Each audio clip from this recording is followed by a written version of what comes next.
And welcome back to the channel. आज हम लोग करने वाले हैं साइंस एंड मैथ्स के कुछ इंपॉर्टेंट क्वेश्चंस।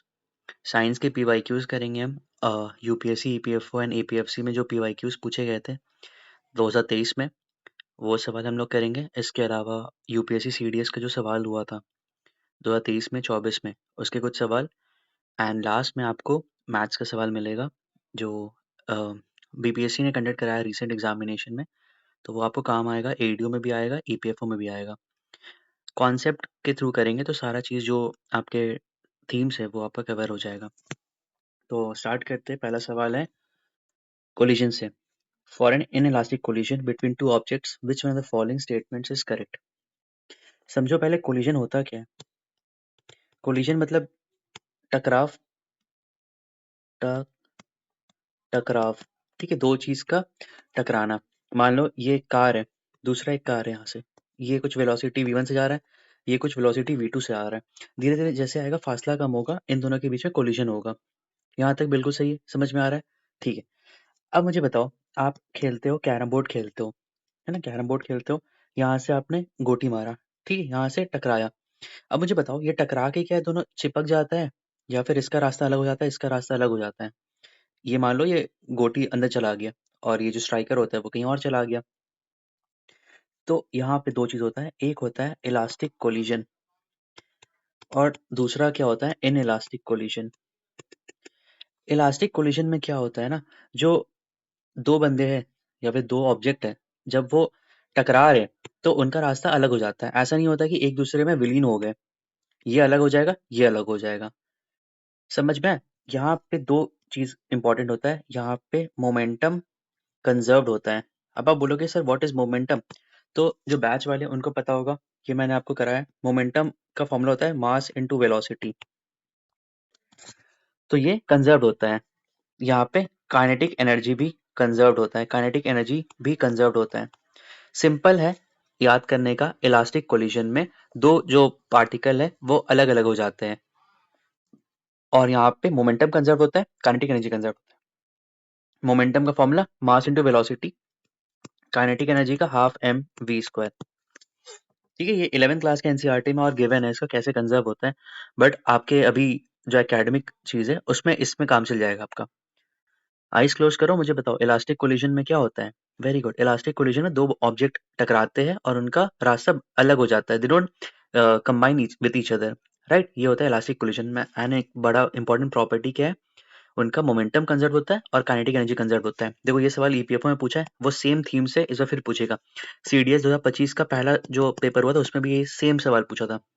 तो यूपीएससी का वही रहता है, सवाल वो रिपीट करता है, थीम्स वैसी रहेगा। अब आते हैं इन इलास्टिक कोलिजन में। इन इलास्टिक कोलिजन में होता क्या है ना, दो ऑब्जेक्ट जो है जब टकराते हैं तो ये एक में कंबाइंड हो जाते हैं। आप समझो एक क्ले है, दूसरा क्ले है, आप दोनों को जब मर्ज करते हो, दोनों को टकराते हो, तो क्या ये दोनों में विलीन हो जाता है। मतलब एक सांस दो दिल, अ, दो दिल एक जान, हाँ प्यारा प्यारा चीज, दो दिल एक जान।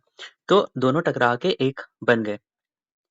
यहाँ पे क्या हो रहा है, ये कुछ मान लो m1 v1 है, ये कुछ m2 v2 है। अब ये कंबाइन कर जाएंगे m1 प्लस m2 और ये फाइनल वेलोसिटी कुछ हो जाएगा। नहीं समझ में आया? देखो मोमेंटम यहाँ पे क्या होता है ना, यहाँ पे मोमेंटम कंजर्व हो जाता है। इलास्टिक कोलिजन में कंजर्व होगा, इन इलास्टिक कोलिजन में मोमेंटम कंजर्व हो जाएगा। मान लो इसका m1 v1 है, इसका m2 v2 है, ये दोनों सेम मास बन गया। क्योंकि देखो ये m1 है, ये m2 है, अब दोनों एक हो गए ना, तो m1 प्लस m2 एक हो गया और ये सेम वेलोसिटी से जा रहे हैं। जैसे आपने धमाल मूवी देखा होगा, तो वो बोलते हैं ना कि हम दोनों तो एक ही यूनिट है, तो समझ लो ये एक यूनिट हो गया।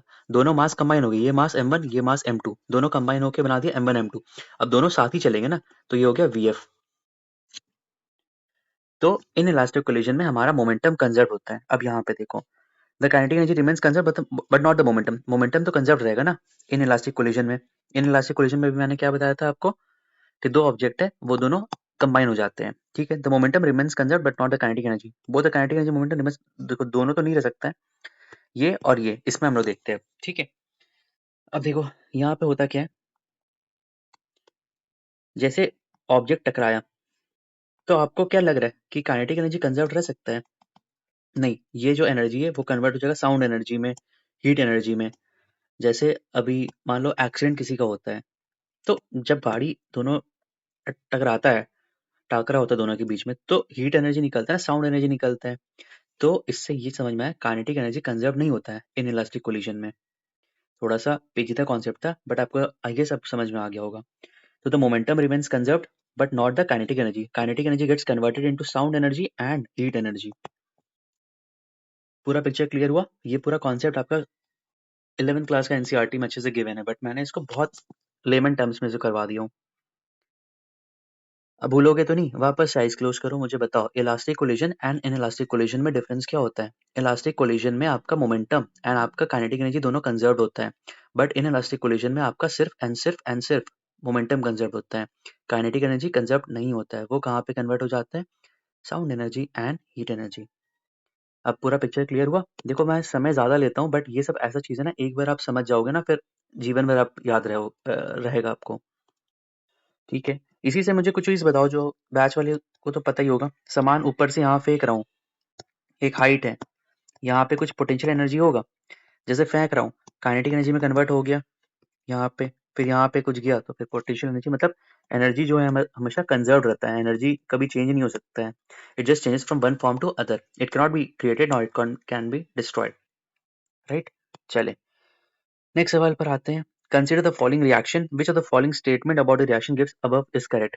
ठीक है, ये आपका थीम हो गया, केमिकल रिएक्शन से आ गया है ना, ये एनसीईआरटी का है और मैंने ये यूट्यूब पे कराया भी है, आप प्लीज उसे जाके देख लेना ये playlist. Consider the following reaction. अब देखो 2H2 plus O2 gives 2H2O। अब ये एलिमेंटल फॉर्म में, इसका ऑक्सीडेशन नंबर होता है 0। ठीक है, O2 ये भी एलिमेंटल फॉर्म में, इसका भी ऑक्सीडेशन नंबर कितना होगा? 0। ये वैलेंसी 0 हो गया। अब जैसे ये 2H2O गया यहाँ पे हाइड्रोजन का वैलेंसी हो जाता है +1, O2 का हो जाएगा -1 हो जाएगा। ठीक है, -2 हो जाएगा। तो देखो यहाँ पे 0 से ये क्या हो जा रहा है? +1 हो जा रहा है। आपने एक बचपन में पढ़ा होगा ट्रिक, या फिर नहीं भी पढ़ा हो तो समझ लो। Loss of electron is called oxidation and gain of electron is called reduction. Oxidation कब होता है? जब आप इलेक्ट्रॉन लूज करते हो। यहाँ पे देखो 0 से 1 हो रहा है, मतलब +1 हो रहा है, ऑक्सीडेशन हो रहा है। यहाँ पे 0 से -2 हो रहा है, रिडक्शन हो रहा है। तो हाइड्रोजन पे क्या हो रहा है? ऑक्सीडाइज हो रहा है, और हाइड्रोजन क्या हो रहा है? रिड्यूस हो रहा है। और दोनों का सम क्या होना चाहिए? दोनों का सम होना चाहिए 0 होना चाहिए। जैसे 2H2 है ना, तो 2 इंटू 2 4 हाइड्रोजन हो गया। O पे कितना चार्ज होता है? -2 होता है, -2 इंटू 2 -4, 4 -4 कितना हो गया? 0। नेट से मेरा 0 आना चाहिए। नहीं समझ में? अभी बताता हूँ। देखो 2H2 है प्लस O2 है, sorry H2 plus O2 gives 2H2O, 2H2 plus O2 gives 2H2O। यहाँ पे एलिमेंटल इसका है, मतलब ये अकेला है ना, सिंगल है, तो इसके पास कोई वैलेंसी नहीं है, 0 है, ऑक्सीडेशन नंबर 0 है। यहाँ पे भी इसका वैलेंसी 0 है। जैसे कंबाइन हुआ, यहाँ पे मुझे पता है हाइड्रोजन का नॉन मेटल फॉर्म में ऑक्सीडेशन नंबर होता है +1, ऑक्सीजन का होता है -2, right?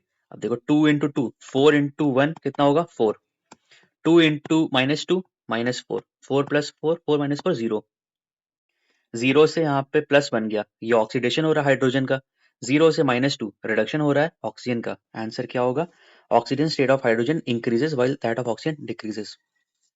Chemical reactions and equations, आप मेरा कैविला पीसीएस केमिकल रिएक्शन सर्च करोगे आपको मिल जाएगा, बट मैं कोशिश करूंगा एक प्लेलिस्ट भी वापस से बना दूं ईपीएफओ के लिए, राइट? चलिए नेक्स्ट सवाल पर आते हैं। The main cause of ocean acidification is what? देखो कॉन्सेप्ट समझो। यहाँ पे पृथ्वी लोक है, यहाँ पे इंसान है, यहाँ पे इंसान अपना सारा जितने भी बुरे कर्म है यहाँ पे कर रहे हैं। ठीक है, फॉसिल जला रहे हैं, फॉसिल जलाया, ये ऊपर चला गया। ठीक है, CO2 बन के ऊपर है। अब देखो यहाँ पे हमारा वाटर बॉडीज है, ठीक है, प्यारा प्यारा हमारा वाटर बॉडीज है। अब ये CO2 है ना, अब CO2 को ये पानी अट्रैक्ट करता है, यहाँ पे एब्जॉर्ब होता है। जो ओशन होता है, आपको पता होगा ये चीज, ओशन क्या करता है? एब्जॉर्ब करता है CO2 को। ओशन के पास पानी है, H2O है, CO2 आया, एब्जॉर्ब किया। अब ये क्या बनाएगा? हाइड्रोजन कार्बोनेट, कार्बोनिक एसिड जो कहते हैं, कार्बोनिक एसिड H2CO3। अब आपको पता होगा एसिड बेस सॉल्ट में मैंने आपको पढ़ाया है, जो भी एसिड होता है उसके पास क्या होता है? हाइड्रोनियम आयन होता है, H+ आयन्स होता है, और यही हमारा बेसिसिटी को घटाता है। जैसे पीएच स्केल में क्या होता है? ये 0, ये 7, ये 14। यहाँ से ऊपर जाओगे तो ये बेस हो जाएगा, यहाँ से कम जाओगे तो ये एसिड हो जाएगा। अब जितना 7 से कम होगा उतना आपका एसिडिटी होगा, एसिड ज़्यादा होगा। कार्बोनिक एसिड में क्या है? एसिड है, तो क्या होगा? वो एसिड होगा। Main cause of ocean acidification is what? CO2, carbon dioxide, right. Hydrogen sulphide क्या होता है? H2S, जो पंजेंट स्मेल आता है ना, वो हो गया। क्लोरोफ्लोरोकार्बन, ओजोन का डिप्लीशन, ओजोन डिप्लीशन। ठीक है, मुझे कमेंट सेक्शन में बताना कौन सा CFC के लिए कौन सा प्रोटोकॉल है, आप हमें बताएं कमेंट में। ठीक है, कार्बन मोनोऑक्साइड CO। ये पूरा पिक्चर क्लियर हुआ। ओशन एसिडिफिकेशन क्या होता है? CO2, यहाँ से हम लोग ने फॉसिल जलाया, CO2 ऊपर गया और ये पानी में आया, पानी में एब्जॉर्ब किया। H2 प्लस CO2 का रिएक्शन होगा, हाइड्रोजन कार्बोनेट बनाएगा, कार्बोनिक एसिड बनाएगा। एंड एसिड बेस सॉल्ट, देखो यहाँ से थीम क्या समझ में आ गया? एप्स इंपॉर्टेंट है। Acid base salt is very important for your EPFO examination, right. हमें बताइए आप, CO2 का सबसे ज्यादा एमिटर कौन है? क्या वो इंडिया है, क्या वो USA, या फिर वो चाइना है? आप कमेंट सेक्शन में बताना। ठीक है, यहाँ तक पूरा पिक्चर समझ में आ गया। कार्बन मोनोऑक्साइड भी आ गया। ठीक है, चलिए नेक्स्ट सवाल पर आते हैं। अ train starts from rest, motion का चैप्टर है, वेरी इंपॉर्टेंट है। आप इसका यूटिलिटी आप BPSC 71st वाले एग्जाम में देखे होगे, कितना सवाल पूछा है। और हम लोग जो बैच करवा रहे हैं NCERT साइंस का, उसमें सारा चीज यही सब है। ठीक है, चलिए नेक्स्ट सवाल पर आते हैं। अ ट्रेन स्टार्टिंग फ्रॉम रेस्ट, जहां पे मुझे रेस्ट दिख गया, पहला काम मेरा क्या है? U=0 करना है। With a uniform acceleration attaining a speed of 108 kilometre प्रति घंटा। V है मेरा 108, लेकिन ये किलोमीटर पर आ रहा है, मुझे मीटर पर सेकंड में कन्वर्ट करने के लिए 5/18 से करना पड़ेगा। 18 छिक 6 पंजू 30, 30 मीटर पर सेकंड हो गया मेरा फाइनल वेलोसिटी। इन 5 मिनट्स। ठीक है, 5 मिनट, टाइम को मिनट सेकंड में कन्वर्ट करना है। 5 × 60 विल बी 300 सेकंड। ठीक है, निकालना क्या है? The distance covered by the team. ठीक है, तो V=U+AT करते हैं। पहले देखो फॉर्मूला कुछ कुछ याद कर लो, ये बैच में वैसे करा रखा हूँ, बट फॉर्मूला आप लोग देख लो। V=U+AT एक फॉर्मूला होता है। V² = U² + 2AS, S displacement भी हो गया, डिस्टेंस भी हो गया। S=UT + ½ AT²। ठीक है, जब फ्री फॉल कंडीशन रहेगा तो A will be converted to G, उसमें G यूज कर लेना फ्री फॉल में। फ्री फॉल में मतलब कोई ड्रैग फोर्स नहीं है, कोई फ्रिक्शनल फोर्स नहीं है, सिर्फ एक्सेशन ड्यू टू ग्रेविटी है, नीचे एक्ट कर रहा है, राइट। तो V=U+AT, V का पता है हम लोग को 30 है, U 0 है, एक्सेलरेशन निकालना है। टाइम, टाइम है 300 सेकंड, तो ये कितना होगा? 0.1 मीटर पर सेकंड स्क्वायर। निकालना क्या था? Distance covered by the train in attaining speed. Formula रख दो, S=UT + ½ AT²। S=U 0 है तो ये हट गया, ½ A 0.1, और टाइम कितना है? 300 × 300, 300 × 300। ठीक है, 15 दिया 45, 45 का मल्टीपल कुछ है, बस यही आंसर है। ठीक है, सिंपल सवाल था ये वाला। आपको बस ये फॉर्मूला बस आप याद कर लो, आपका सारा सवाल, जो भी आपका मोशन का सवाल है, आपका सारा बन जाएगा। ठीक है, ये सवाल इंपॉर्टेंट है। ये आपका आपने यूटिलिटीज का देख लिया होगा ना, BPSC में सेम सवाल आया था। चलिए नेक्स्ट सवाल पर आते हैं। If the length of a current carrying wire is halved for a given potential difference, the current in the wire would be what? R=ρL/A। ये फॉर्मूला पता होगा, ये मैंने कराया है, कई बार कराया है, घटना चक्र वाले में करवाया, कितने बार सवाल भी इसका करवाया हूँ। Length of a current carrying wire is halved, अगर लेंथ है L है, L हाफ हो गया, R=ρL/2A हो गया। ठीक है, तो the current in the wire would be what? V=IR। I और R इनवर्सली रिलेशन है, I is inversely proportional to R। अगर R हाफ हो रहा है तो करंट क्या हो जाएगा? डबल हो जाएगा। नहीं समझ में आया? अभी बताता हूँ, देखो। R=ρL/A।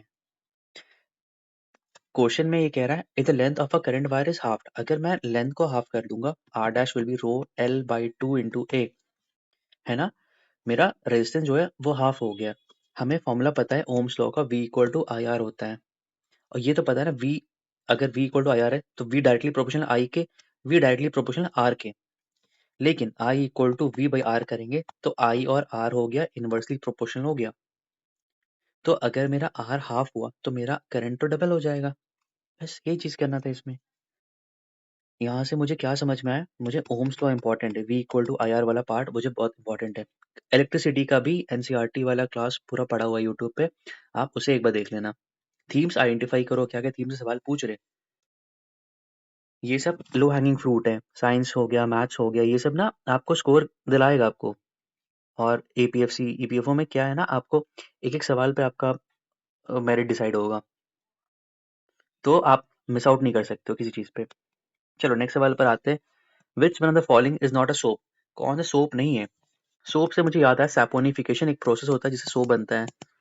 ठीक है, देखो स्टोरी बनता कैसे ना, जब फैटी एसिड रिएक्ट करता है कॉस्टिक सोडा से NaOH या कॉस्टिक पोटाश KOH से, तब हमारा बनता है क्या, सोप बनता है।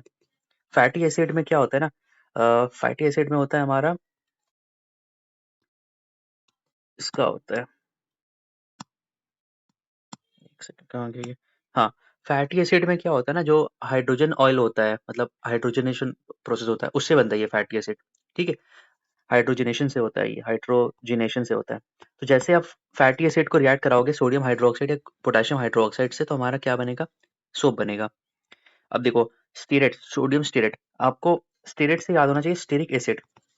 ठीक है, इसको जैसे आप रिएक्ट कराओगे सोडियम हाइड्रोक्साइड से, तो हमारा क्या बना देगा, सो बना देगा। तो ये तो नहीं हो सकता है, स्टेरिक एसिड हो गया। पैल्मोनेट, अब इसी में होता है पैल्मिक एसिड होता है। पैल्मिक एसिड, ये थोड़ा मुश्किल सवाल है, मैं मान रहा हूँ, बट ठीक है, ये एसिड का नाम अगर पता होता तो आप बना लेते हैं। ओलिएट, सोडियम ऑलिक एसिड होता है, ऑलिक एसिड होता है।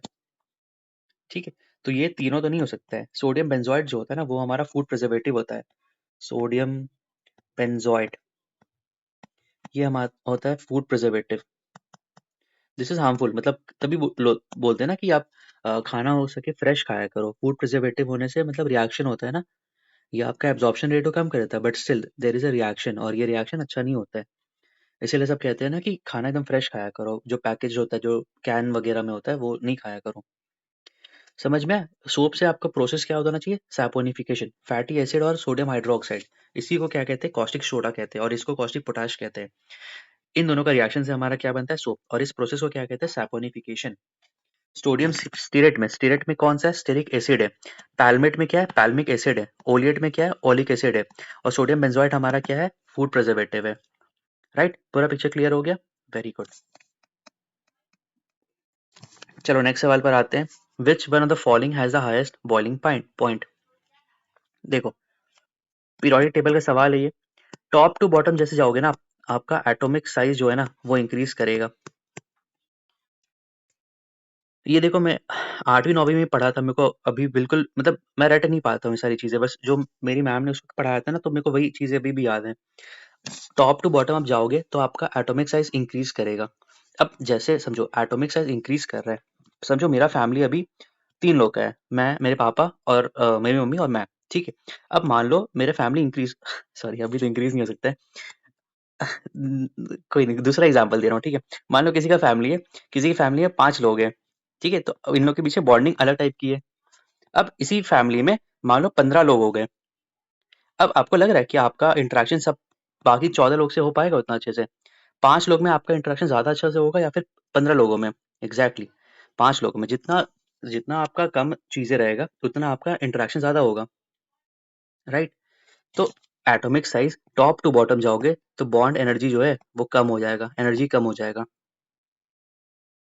ठीक है, एनर्जी कम हो जाए, क्योंकि अब क्या कहते हैं, अब ये हो रहा है ना, आपका साइज बढ़ रहा है, साइज बढ़ने से आप उतना इंटरेक्ट नहीं कर पाओगे, अब इतना बड़ा है आपका, नीचे न्यूक्लियस इतना इतना दूर जाना पड़ेगा, तो इतना बॉन्ड एनर्जी है ही नहीं।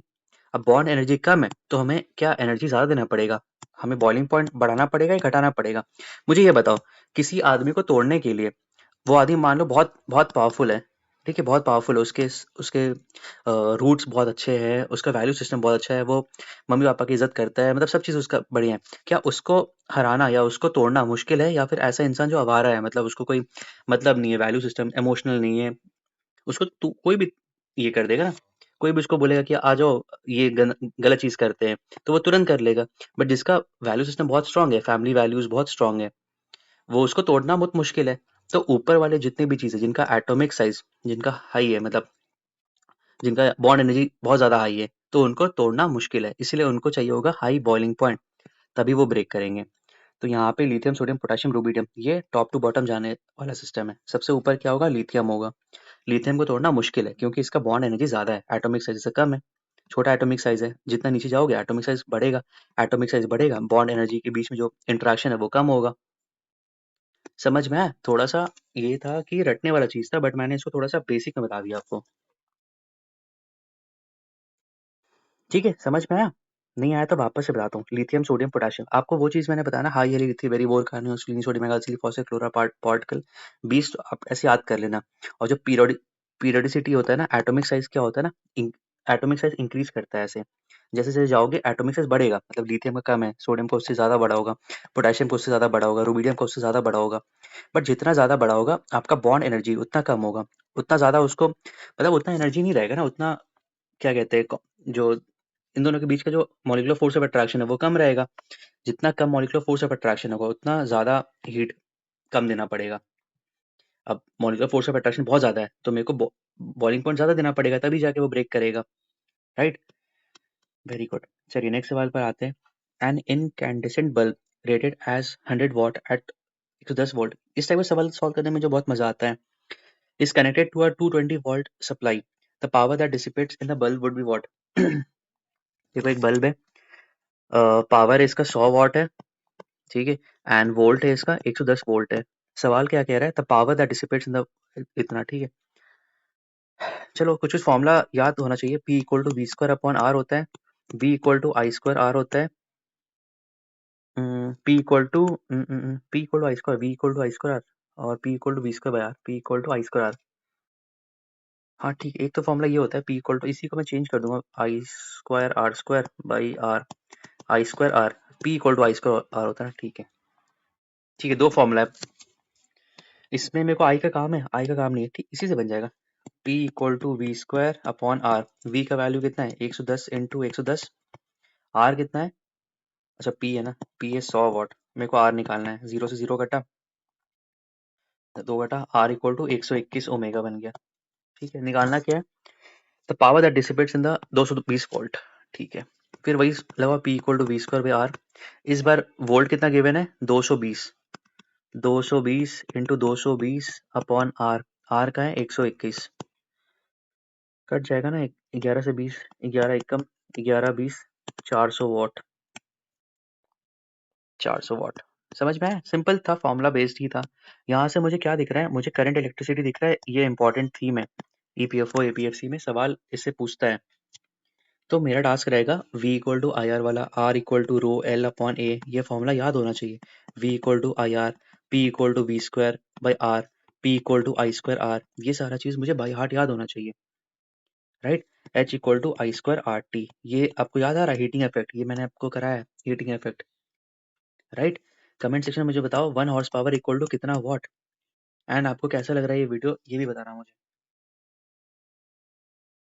चले, समझ में आ गया आपका? देखो सारा चीज रिवाइज हो रहा है, करंट इलेक्ट्रिसिटी से लेके मोशन से लेके सारा चीज रिवाइज हो रहा है।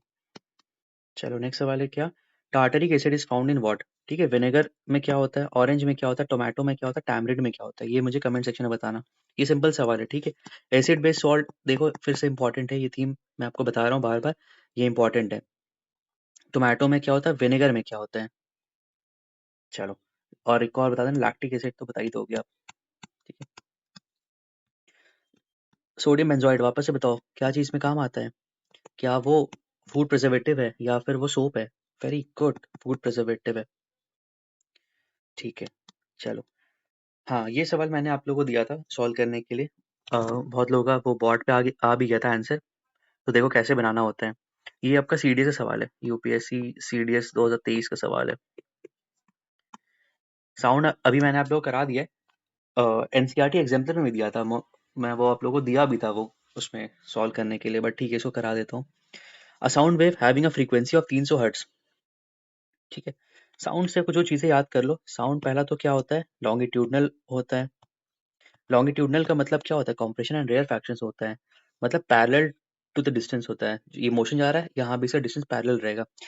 बट जो हमारा बाकी होता है इलेक्ट्रोमैग्नेटिक वेव, वो क्या होता है, वो परपेंडिकुलर होता है, perpendicular to the direction of motion. Transverse wave हमारा क्या हो गया, perpendicular to direction of motion. Right, pitch मुझे याद आना चाहिए, पिच फ्रीक्वेंसी मुझे याद आना चाहिए, एम्पलीट्यूड याद आना चाहिए, लाउडनेस इससे होता है। ठीक है, सवाल कह रहा है, a sound wave having a frequency of 300 Hz is traveling in an unknown medium. Sound मुझे बताओ सबसे अधिक किस में ट्रैवल करता है, सॉलिड में, फिर लिक्विड में, फिर गैस में। ठीक है। Its wavelength is not known, it travels a distance equal to 150 time its wavelength. ठीक है। ठीक है। फॉर्मूला हमें पता है, वेलोसिटी इक्वल टू, अच्छा पहले तो फॉर्मूला याद करो, speed equal to distance upon में टाइम होता है। ठीक। तो v equal to distance lambda लिख लो, 1 बाई टाइम पीरियड होता है, फ्रीक्वेंसी के बराबर होता है। तो ये फॉर्मूला बन के आता है v equal to F lambda. 1 by time period जो होता है ना वो फ्रीक्वेंसी होता है, तो वही मैंने लिखा है। तो velocity equal to wavelength into frequency. ठीक है। 300 हर्ट्ज है, is travelling in an unknown medium. ठीक है। तो वेलोसिटी इक्वल टू फ्रीक्वेंसी हो गया कितना, 300 हर्ट्ज, वेवलेंथ ले लो लैम्डा। ठीक है। तो पहला इक्वेशन मेरा क्या बन के आ गया, v इक्वल टू 300 लैम्डा। ठीक है। its wavelength is not known, it travels a distance equal to 150 time its wavelength in time t। अब देखो, अब ये क्या कह रहा है, v equal to F lambda में जो डिस्टेंस है वो है हमारा 150 टाइम्स इट्स वेवलेंथ।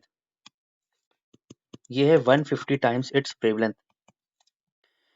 और टाइम निकालना है, टाइम है तो इसको मैं लिख सकता हूँ f equal to F lambda, v equal to F lambda, और ये मेरा कितना आ गया, 300 लैम्डा आ गया टाइम। ये कटा, अच्छा ये टाइम इधर है ना, 1 बाई टाइम आ गया। तो ये मेरा कितना आ जाएगा, t इक्वल टू 150 अपॉन में 3, 1/2, 1/2 कितना होता है, 0.5 सेकेंड। ठीक है, 0.5 सेकेंड हमारा आंसर आ गया। समझ में आया कैसे किए। देखो पहला इक्वेशन में क्या था, v equal to F lambda, जैसे मैंने v equal to F lambda किया, मेरा ये वाला क्या चीज आया, speed equal to distance upon time, lambda कितना गिवन था 300, तो ये वाला मैंने किया 300 लैम्डा। तो ये वाला पार्ट मेरा पहला इक्वेशन में क्या आ गया, 300 लैम्डा आ गया। राइट। अब उसके बाद आप क्या देखोगे, उसके बाद आपने देखा यहाँ पे v equal to F lambda, यहाँ पे क्या गिवन था कि 150 टाइम्स इट्स वेवलेंथ है मेरा, है ना। तो मैंने कुछ नहीं किया, मैंने लैम्डा के बदले में क्या लिख दिया, 150 टाइम्स। पहले लैम्डा था, अब मेरा वेवलेंथ कितना हो गया, 150 लैम्डा हो गया, तो मैंने 150 लैम्डा लिख दिया। और f इक्वल टू 1/t होता है, तो मैंने f इक्वल टू 1/t लिख दिया। और ये v का वैल्यू था 300 लैम्डा, ये पहला इक्वेशन में था। तो 300 lambda equal to 150 lambda into 1/t, तो t हमारा कितना आ गया, 150 अपॉन 3, दैट इज 1/2। सवाल अच्छा था, इसको थोड़ा सा कॉन्सेप्ट भी था और आपको थोड़ा सा मैथ्स भी था इसमें। राइट। चलिए नेक्स्ट सवाल पर आते हैं। विच organelle in animal can digest foreign materials. ये सबको पता है, बचपन से आप तो पढ़ते आ रहे हो कि लाइसोसोम्स क्या होता है, सुसाइडल बैग्स होता है, जैसे कोई आएगा फॉरेन मटेरियल आएगा वो खा जाता है उसको, फैगोसाइटोसिस। एंडोप्लाज्मिक रेटिकुलम मैंने आप लोगों को कराया सेल वाले चैप्टर में, फैक्ट्री यूनिट होता है, यहीं पे सारा चीज बनता है। दो पार्ट में डिवाइडेड है, एक रफ एंडोप्लाज्मिक रेटिकुलम, एक smooth endoplasmic reticulum. Smooth endoplasmic reticulum क्या करता है, फैट का सिंथेसिस करता है। रफ एंडोप्लाज्मिक रेटिकुलम खुरदुरा होता है, इसमें क्या होता है, क्या कहते हैं, राइबोसोम्स होता है, और राइबोसोम्स क्या सिंथेसिस करता है, प्रोटीन। ये क्या सिंथेसिस करता है, फैट, ग्लिसरिक एसिड ये करता है। राइट। अब खाना बन गया, अब एक चाहिए परिवहन। परिवहन के लिए हमारा कौन इस्तेमाल आता है, परिवहन के लिए गोल्गी बॉडीज। गोल्गी बॉडीज क्या करता है, ट्रांसपोर्ट करता है, जो भी खाना बन गया, जो भी चीज बन गया, गोल्गी बॉडीज उसको ट्रांसपोर्ट करता है। Mitochondria is called power house of the cell. ठीक है, पावर हाउस। लोग इसीलिए कहते हैं ना माइटोकॉन्ड्रिया, अब जितना आपका बॉडी माइटोकॉन्ड्रिया का ऊपर ज्यादा रहेगा, स्प्रिंट विंट मारते अगर मारोगे ना तो माइटोकॉन्ड्रिया आपका बढ़ जाएगा। तो माइटोकॉन्ड्रिया बढ़ जाएगा, आपको ज्यादा एनर्जी मिलेगा, एटीपी ज्यादा होगा, लोग ज्यादा देर तक एक्टिव रहते हैं। ठीक है। तो यहाँ से एक थीम्स मुझे समझ में आ गया, cell organelle is very important, cell organelle is very important. आप हमें बताओ, वैक्यूल्स, वैक्यूल्स किस में आता है, क्या प्लांट सेल में आता है या एनिमल सेल में आता है या दोनों में आता है, और किस में ज्यादा बड़ा होता है। ठीक है। फंगाई मुझे बताना किसका बना हुआ है, फंगाई। बैक्टीरिया मुझे बताओ, बैक्टीरिया का सेल वॉल क्या जिसका बना हुआ है। ठीक है। इसके अलावा मैंने आप लोग को जो बैच पहले उन लोग, आप लोग बताओ मुझे एचाइनोडर्मेटा का एग्जाम्पल, एचाइनोडर्मेटा का एग्जाम्पल बताओ मुझे, मुझे बताओ एनिलिडा का एग्जाम्पल बताओ, और मुझे बताओ साइकॉन कौन से एनिमल किंगडम का पार्ट है, ये सब आप लोग बताना है। ठीक है। चलो नेक्स्ट सवाल पर आते हैं। Which one among the following is not a part of vascular bundle। vascular bundle क्या होता है ना, ट्रांसपोर्ट मैकेनिज्म है। ट्रांसपोर्ट मतलब क्या होगा, फूड को ट्रांसपोर्ट करेगा, या तो क्या कहते हैं, वाटर को ट्रांसपोर्ट करेगा, या तो मिनरल को ट्रांसपोर्ट करेगा। तो आपने पढ़ा होगा जाइलम, जाइलम मतलब जल, जो पानी का ट्रांसपोर्ट करता है वो होता है जाइलम। फ्लोएम क्या चीज़ ट्रांसपोर्ट करता है? हमारा फूड हो गया एंड मिनरल्स हो गया। ये कौन ट्रांसपोर्ट करता है? हमारा फ्लोएम करता है, राइट? तो xylem phloem not a part of vascular bundle, तो xylem and phloem are part of vascular bundle, तो ये कट गया, ये कट गया। एंडोडर्मिस, ये वाला मैंने आप लोग ट्रिप्लोप्लास्टिक वाले में कराया था। मान लो अपर वाला ये हो गया एपिडर्मिस, मतलब आउटर मोस्ट लेयर। अभी आपका जो स्किन है वो आपका स्किन क्या दिखता है? एपिडर्मिस। इसके अंदर क्या होता है? एंडोडर्मिस, सबसे अंदर वाला पार्ट। और इसके बीच में जो होता है वो होता है मेसोडर्मिस। तो जो चीज जिसके पास तीनों है वो होता है हमारा क्या? ट्रिप्लोब्लास्टिक। जिसके पास सिर्फ एपिडर्मिस हो गया और एंडोडर्मिस हो गया वो हमारा हो गया डिप्लोप्लास्टिक। और तीनों जिसके पास है वो हो गया मेसोडर्मिस हो गया, राइट? और कैम्बियम जो होता है ना वो भी एक पार्ट होता है वैस्कुलर बंडल का। तो फ्लोएम, जाइलम और कैम्बियम ये तीनों बनता है हमारा क्या? Vascular bundle. एंडोडर्मिस तो हमारा वो पार्ट है ना, आउटरमोस्ट लेयर है, स्किन का आउटरमोस्ट लेयर को एंडोडर्मिस कहते हैं। ठीक है, समझ में आ गया? चलो नेक्स्ट सवाल पर आते हैं। Bleaching powder, baking soda, washing soda and plaster of Paris, इसको मिलांकन करना। ये तो कई बार सवाल पूछा गया ना। ब्लीचिंग पाउडर का फॉर्मूला होता है COCl2, COOCl2। मस्टर्ड गैस, मुझे बताना क्या होता है mustard gas? Baking soda and washing soda. Baking soda का फॉर्मूला होता है NaHCO3, sodium hydrogen carbonate, sodium bicarbonate, ये हो गया। और वॉशिंग सोडा 2 बार वॉश करते हैं तो मेरे को तो याद है, sodium carbonate 10 water, Na2CO3 dot 10H2O। और प्लास्टर ऑफ पेरिस क्या होता है? CSO4 dot half H2O, CSO4 dot half H2O हमारा हो गया प्लास्टर ऑफ पेरिस हो गया। आइज क्लोज करो, मुझे बताओ ब्लीचिंग पाउडर का फॉर्मूला क्या होता है? COCl2। बेकिंग सोडा का फॉर्मूला क्या होता है? NaHCO3, sodium bicarbonate. Washing soda का फॉर्मूला क्या होता है? Na2CO3 dot 10H2O। और प्लास्टर ऑफ पेरिस का होता है CSO4 डॉट हाफ H2O। आप मुझे कमेंट में बताना जिप्सम का फॉर्मूला क्या होता है। ठीक है, असाइनमेंट जितना भी दे रहा हूँ बताना मुझे। चलो नेक्स्ट सवाल पर आते हैं। हाँ, तो साइंस का जितना सवाल था हम लोग ने कर लिया। अब आते हैं मैथ्स का, थोड़ा मैथ्स भी वार्म कर लो। The cost of 2 pencils and 2 erasers and 3 erasers is 18 रुपया। 2 pencil plus 3 eraser, price 18। Whereas the cost of 1 pencil plus 2 eraser is 11। निकालना क्या है? Cost of pencil. ये 2 पेंसिल है, ये 1 पेंसिल है, इसको 2 से मल्टीप्लाई कर दो। 2p plus 3e equal to 18 है। ये 2p plus 4e equal to 22। Minus minus minus ये कटा, minus eraser equal to -4, eraser हो गया 4, ये 4 हो गया। तो 2 पेंसिल प्लस 4 दिया 12 इक्वल टू 18। तो 2p equal to 6, p equal to 3, pencil का कितना हो गया? 3। ठीक है, सिंपल सवाल था, आप लोग ने भी कर ही लिया होगा। ठीक है, a person saves 5 minute in covering a certain distance by increasing its speed bye 20%। देखो, एक पर्सन था, पहले तो इसको फ्रैक्शन में, जैसे भी परसेंटेज आए ना सबसे पहला काम है आपको फ्रैक्शन में करना। 20% को मैं फ्रैक्शन में कैसे लिखूंगा? 1/5 बाई इंक्रीजिंग स्पीड। मान लो इनिशियल स्पीड अगर उसका 5 था, 1 से इंक्रीज कराया, अब कितना हो जाएगा? 6 हो जाएगा। नहीं समझ में आया? देखो देखो, कोई भी चीज मान लो 33 1/% इंक्रीज हो रहा है। लेट से आपका स्पीड 33 1/% इंक्रीज हुआ है, इसका मतलब क्या हुआ? 33 99 99 प्लस 1 100, 100/3 इंटू 100, 1/3 फ्रैक्शन आ गया, इंक्रीज हुआ। अगर मेरा इनिशियल स्पीड 3 था, अब फाइनल स्पीड क्या होगा? 3 प्लस 1 हो जाएगा 4। पिक्चर क्लियर हुआ? Very good. जैसे भाई 20% था, 20% इंक्रीज हुआ, मतलब 1/5। पहले 5 था, एक इंक्रीज होकर कितना हो गया? 6 हो गया। स्पीड मेरा क्या हो गया? 5 और 6। बचपन से मैंने पढ़ा है speed equal to distance upon time है। आप समझो, आप स्पीड बढ़ाओगे तो आपका टाइम कम होगा। नहीं समझ में आया सर? देखो, आप खाना जल्दी जल्दी खाओगे, दो इट इज नॉट एडवाइजेबल, ये मेरा प्रॉब्लम है। खाना जल्दी जल्दी खाओगे, आपका टाइम कम लगेगा। खाना देर से खाओगे, आपका टाइम ज्यादा लगेगा। इनवर्सली प्रोपोर्शनल है ना। अब बताओ, स्पीड 5 6 है, टाइम इसका इनवर्स हो जाता है, 6 और 5 हो जाएगा। ये कॉन्सेप्ट याद रखना। स्पीड डिस्टेंस टाइम जब भी सॉल्व करोगे ना, अगर इस टाइप का सवाल देगा तो इनवर्स हो जाता है। सवाल यहाँ पे क्या था, इंक्रीजिंग स्पीड बाई 20%। 20% को इंक्रीज किया मतलब 1/5, 5 से ये हो गया 6 हो गया। टाइम मेरा क्या हो गया, इनवर्स हो गया 6 और 5।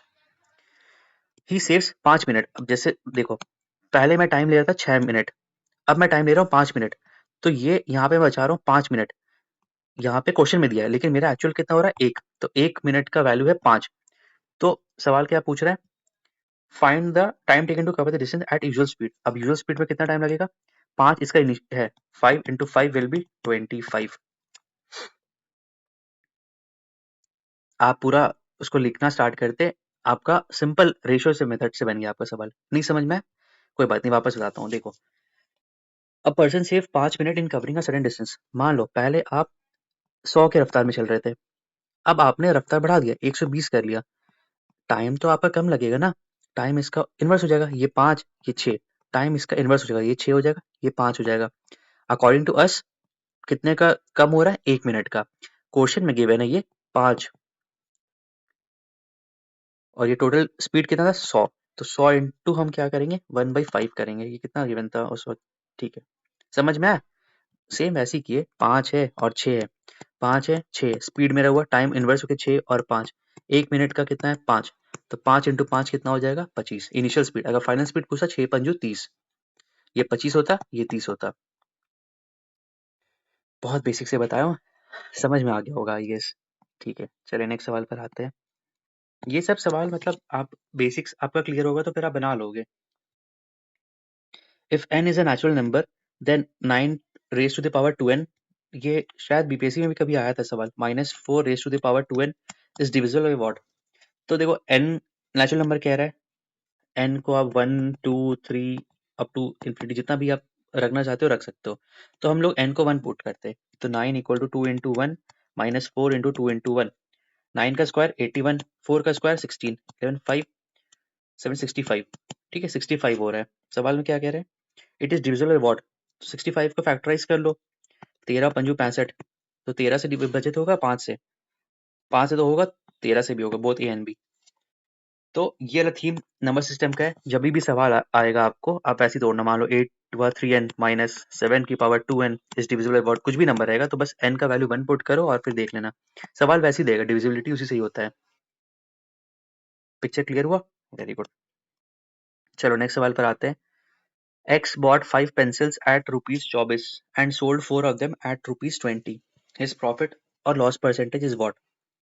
X है, उसने 5 पेंसिल को बाई किया 24 रुपए में। अब यूनिट मेथड लगा लो, 24 रुपया है 5 पेन का दाम, तो एक पेन का दाम कितना होगा 5/24, 5 4 20, 4.8। एक पेंसिल का दाम है हमारा 4.8। ये समझ में आया ना कैसे, 5 पेंसिल का दाम 24 है, तो एक पेंसिल का तो वही होगा ना half, 24/5। 4 of them at rupees 20, 20 रुपए है, 4 बाई किया, तो एक पेन का दाम कितना हो गया 5 हो गया। CP 4.8, SP 5।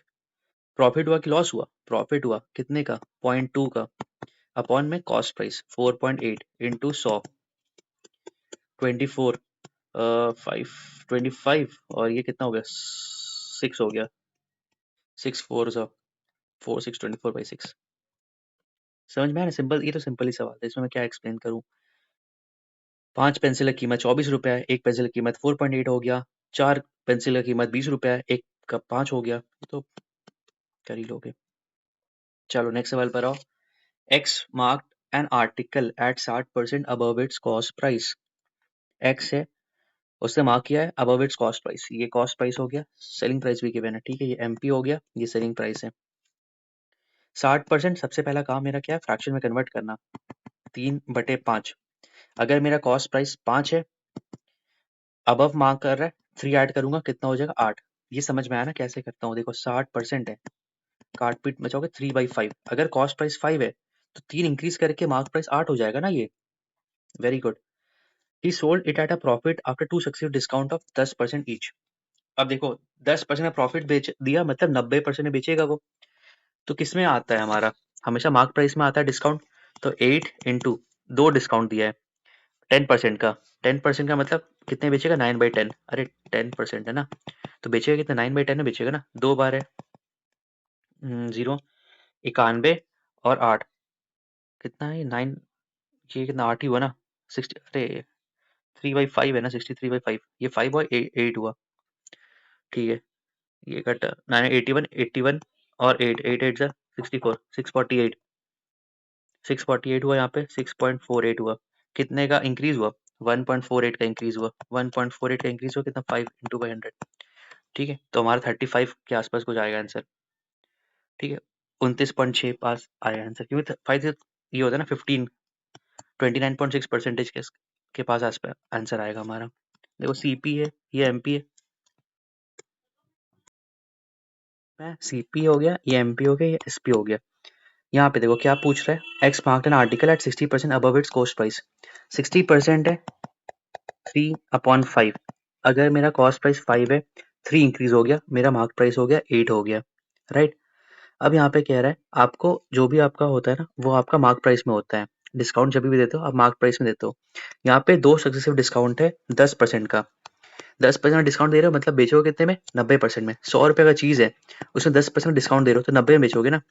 तो ये 8 इंटू 9/10 इंटू 9/10, 9 81, 8 64, 6.48, 6.48। अब क्या कह रहा है, फाइंड द प्रॉफिट परसेंटेज, 5 से ये 6.48 हो रहा है, कितने का प्रॉफिट हो रहा है, 1.48 का, कितने में हो रहा है, 5 में इंटू 100, 20, तो मल्टीप्लाई कर दो, 148 इंटू 2 816, लास्ट में यूनिट डिजिट 6 आएगा, बस यूनिट डिजिट 6 यही वाला में आंसर है, ठीक है। ये सब ऐसे ही उड़ा दिया करो, ज्यादा इसमें टाइम वेस्ट करने का मतलब नहीं है। चलो नेक्स्ट सवाल पर आते हैं। In a class the ratio of number of boys to that of the girls is 11:19, boys and girl का अनुपात है 11:9, 30% ऑफ द बॉयज एंड 20%। अच्छा इसमें ये है ना, तो इसको एक काम करो ना, आगे जीरो लगा दो, कैलकुलेशन आसान हो जाएगा। 30% of the boys and 20% of the girls are passed, मतलब इसका 30% पास किए, 110 का 30% कितना होगा, 33 होगा। And 20% of the girls are pass, इसका 20% 18 होगा। The percentage of pass students in the class is what, 33 plus 18 कितना हो गया, 8 11 51, ठीक है। अपॉन में क्या हो जाएगा, टोटल कितना है 200, 51/200 इंटू 100, 25.5%, ठीक है। सिंपल सवाल था। इस टाइप में कैलकुलेशन को बेहतर करने के लिए क्या करना, आगे जीरो लगा देना। बॉयज कितना हो गया, 110 हो गया, गर्ल्स कितना हो गया, 90 हो गया। 30% ऑफ द बॉयज, 30% 110 का कितना होगा, 33 होगा। गर्ल्स 90 है, इसका 20% कितना होगा, 18 होगा। टोटल नंबर ऑफ पास कितना होगा, 33 प्लस 18 कितना हो गया, 51, 51/200 इंटू 100, तो हमारा कितना हो गया, 25.5%। चले नेक्स्ट सवाल पर आते हैं। ये आपका ईपीएफओ का सवाल है। A person buys 10 pens and 8 pencils for rupees 200, same ऐसे ही करो, 10, अरे ये कौन सा पेन आ गया, 10 पेन प्लस 8 पेंसिल 200 रुपये में खरीदा है। Price of each pen is same and price of each pencil is same, if he could have bought 5 pens and 24 pencils of same type using same amount, अच्छा amount same है 200 रुपया, 5 pen, 5 pen plus 24 pencil, 24 pencil, ठीक है। अरे इसमें वही करना है, 5 है, इसको मल्टीप्लाई कर दो 2 से, 10 pen plus 8 pencil is equal to 200, इसको 2 से मल्टीप्लाई करो, 10 pen plus 48 pencil, 48 pencil equal to 400, minus minus minus, ये 48 है ना, तो ये हो गया -40 पेंसिल इज इक्वल टू -200, तो पेंसिल कितना हो गया 5, पेंसिल 5 हुआ, तो 10 pencil, 10 pencil, 10 pen plus 8 pencil, 8 into 5 40 is equal to 200, तो 10 pen equal to 160, pen equal to 16, 16, ठीक। मैं कई बार बता रहा हूँ, percentage, profit and loss ratio, proportion, ये बेस है आपके अरिथमेटिक का, ये मजबूत हो जाएगा, आपका कोई भी सवाल बन जाएगा। चलिए नेक्स्ट सवाल पर आते हैं। अ पर्सन बाइज, अच्छा सेम सवाल रिपीट हो गया, आई एम सो सॉरी, और कुछ है सवाल, एक और सवाल है। If x is a natural number is a if x is the smallest natural number that is divisible by both 24 and 30, x है स्मॉलेस्ट नेचुरल नंबर है दैट इज डिविजिबल बोथ 24 और 30 दोनों से विभाजित है, whereas y is the largest natural number that divides both ठीक है, x एक स्मॉलेस्ट नंबर है, दैट इज डिविजिबल बोथ 24 और 30। 24 और 30 दोनों दोनों से डिवाइडेड है, तो हमें क्या चाहिए होगा, एलसीएम। 24 और 30 का एलसीएम कितना होगा, 24 मल्टीपल समझो, 24 का मल्टीपल करो, कहाँ तक पहुंचेगा, 24 पंजे 120, 30 चौक 120, 120 दोनों के मल्टीपल में आ रहा है, तो x हमारा क्या हो गया, 120 हो गया। एलसीएम बेसिकली निकालना होता है, ठीक है। Where as y is the natural number that divides both 36 and 100। अब y एक नेचुरल नंबर है जो 36 और 100 दोनों को डिवाइड करता है। हाईएस्ट कॉमन फैक्टर 2 है, 2 डिवाइड करता है, 3 डिवाइड करता है, इसको तो कर देगा, इसको नहीं करेगा, 3 काट दो। 4 करेगा, 4 इसको भी करेगा, इसको भी करेगा, ठीक है। 5 तो नहीं कर सकता, 6 भी नहीं कर सकता है, और कुछ नहीं कर सकता है, सिर्फ 4 ही कर सकता है। तो y का वैल्यू हो गया 4, x का वैल्यू हो गया हमारा कितना, 120, y का वैल्यू 4 है, दोनों को माइनस करोगे 116 हमारा आंसर आएगा, 116।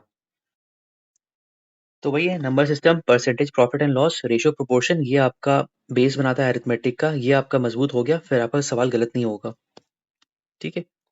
आगे चल के मैं और भी क्वेश्चंस कराऊंगा, सीडीएस का, सीएपीएफ का, आपके जो भी है, ईपीएफओ को तो मैं सारा करवा लिया हूँ, एपीएफसी का आप पीवाईक्यू देखना, मैंने आपको मैथ्स का भी सॉल्व कराया है पूरा सवाल, ठीक है। तो इसको अच्छे से प्रैक्टिस करिए, और भी मैं वीडियोस बीच बीच में लाते रहूंगा, आप लोग अच्छे से प्रैक्टिस करो, एनसीईआरटी का वेटेज देख लो, एनसीईआरटी बहुत ज़्यादा पूछ रहा है सवाल, तो प्लीज़ एनसीईआरटी को अब अच्छे से करना, और कोई भी क्वेरी होगा आप पूछ सकते हो मुझसे। टिल देन आप लोग ख्याल रखिए अपना, और कोई भी दिक्कत होगा आप मुझे बता सकते हो, ठीक है। फिर मिलते हैं नेक्स्ट वीडियो में, तब तक के लिए खुश रहिए, मुस्कुराते रहिए, जय हिंद।